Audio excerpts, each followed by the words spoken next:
और अब बात करते हैं हैदराबाद नगर निगम चुनाव की, जिसके लिए आज वोट डाले जाने वाले हैं।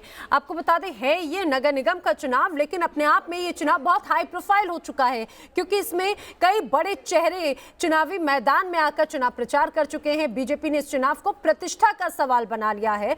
गृह मंत्री अमित शाह, पार्टी अध्यक्ष जेपी नड्डा, उत्तर प्रदेश के मुख्यमंत्री योगी आदित्यनाथ के धुआंधार चुनाव प्रचार से यहाँ पर माहौल गरमाया हुआ है। यहाँ बीजेपी का दावा है कि इस बार हैदराबाद का मेयर उसी का होगा।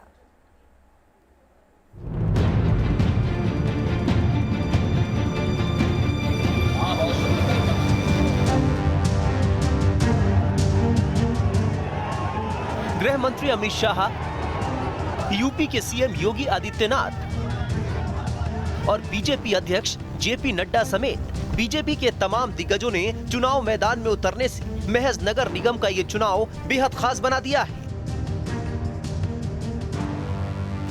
दरअसल हैदराबाद की पहचान निजाम और ओवैसी से होती रही है। 1774 में मीर कमरुद्दीन खान ने हैदराबाद रियासत की स्थापना की थी और यहाँ 224 साल तक निजामों ने राज किया। आजादी के बाद से यहाँ ओवैसी के परिवार का दबदबा रहा है। AIMIM के गढ़ कहे जाने वाले हैदराबाद में 1984 से ओवैसी परिवार का कब्जा है। 1984 से 2004 तक सलाउद्दीन ओवैसी यहाँ के सांसद रहे और 2004 से असदुद्दीन ओवैसी सांसद का चुनाव जीत रहे हैं। लेकिन बीजेपी इस शहर को निजाम से पहले की पहचान देने का वादा कर रही है। सीएम योगी ने हैदराबाद का नाम बदलकर भाग्यनगर करने का वादा किया है, तो गृह मंत्री अमित शाह ने कहा है कि वो हैदराबाद को निजाम संस्कृति से मुक्ति दिलाएंगे।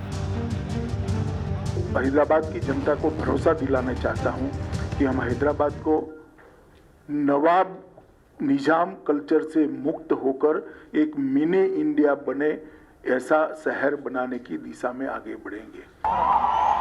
अगर फैजाबाद अयोध्या हो सकता है,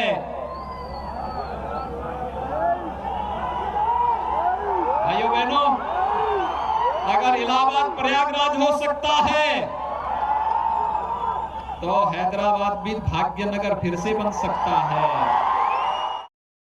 साफ है, बीजेपी के निशाने पर TRS से ज्यादा ओवैसी और उनकी पार्टी है। ऐसे में ओवैसी ने भी बीजेपी पर हमले का कोई मौका नहीं छोड़ा।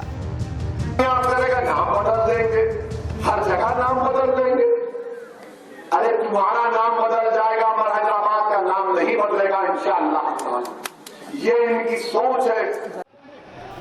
राजनीतिक विश्लेषक इस चुनाव को 2023 में होने वाले तेलंगाना विधानसभा चुनाव से पहले का ट्रायल मान रहे हैं। दरअसल ग्रेटर हैदराबाद नगर निगम देश के सबसे बड़े नगर निगमों में से एक है। ग्रेटर हैदराबाद नगर निगम में 150 वार्ड है और ये 4 जिलों हैदराबाद, रंगारेड्डी, मेड्चल मल्काजगिरी और संगारेड्डी में फैला हुआ है। तेलंगाना की 5 लोकसभा और 24 विधानसभा इस नगर निगम के दायरे में आती हैं, जो तेलंगाना की कुल सीटों का करीब 5वां हिस्सा यानी 20% है। बीजेपी की रणनीति हैदराबाद नगर निगम में अपना झंडा फहराकर दक्षिण में पार्टी के विस्तार की नई संभावनाएं खोजना है, क्योंकि उत्तर भारत में बीजेपी अपने उफान पर पहुंच चुकी है। इसलिए बीजेपी ने महाराष्ट्र के पूर्व सीएम देवेंद्र फडणवीस और बिहार में बीजेपी की जीत के सूत्रधार रहे भूपेंद्र यादव जैसे दिग्गजों को पर्दे के पीछे से कमान संभालने के लिए भेजा। बीजेपी का दावा है कि इस बार चुनाव में बीजेपी का मेयर बनेगा। बहरहाल हैदराबाद नगर निगम चुनाव के लिए वोटों की गिनती 4 दिसंबर को होगी। तभी पता चल पाएगा कि हैदराबाद में बीजेपी की रणनीति कितनी कामयाब हो पाती है। Team news nation. तो अब से कुछ देर के बाद में ये कहा जाए मतदान शुरू हो जाएगा और 4 तारीख वो तारीख होगी जब मतगणना होगी और ये तय हो जाएगा कि हैदराबाद नगर निगम आखिर किसका होगा। लेकिन एक नजर में जरा हैदराबाद के नगर निगम की स्थिति को समझिए। सबसे पहले 2016 के नतीजे आपको बता देते हैं। दरअसल 150 कुल वार्ड हैदराबाद नगर निगम में है, जिसमें पिछली बार जब चुनाव हुए 2016 में तो TRS को 99 सीट मिली, AIMIM को 44 और बीजेपी को 5 सीटें 2016 के चुनाव में मिली थी। यानी कि 2016 से और अब में बहुत कुछ अंतर है। इस बार बीजेपी पूरी तरह से फुल फ्रंट में है। स्टार प्रचारक में अमित शाह है, जेपी नड्डा ने पूरी ताकत झोंकी है। उत्तर प्रदेश के मुख्यमंत्री योगी आदित्यनाथ खुद यहाँ पर स्टार प्रचारक बनते हुए प्रचार करने के लिए पहुंचे थे। स्मृति ईरानी यहाँ पर पहुंची थी। नितिन प्रकाश जावड़ेकर पहुंचे। प्रकाश जावड़ेकर के अलावा देवेंद्र फडणवीस भी अब स्टार प्रचारक के रूप में हैदराबाद पहुंचे थे और पूरी ताकत झोंकी। और ये माना जा रहा है, बीजेपी का ये दावा है कि इस बार जो मेयर है वो बीजेपी का होगा।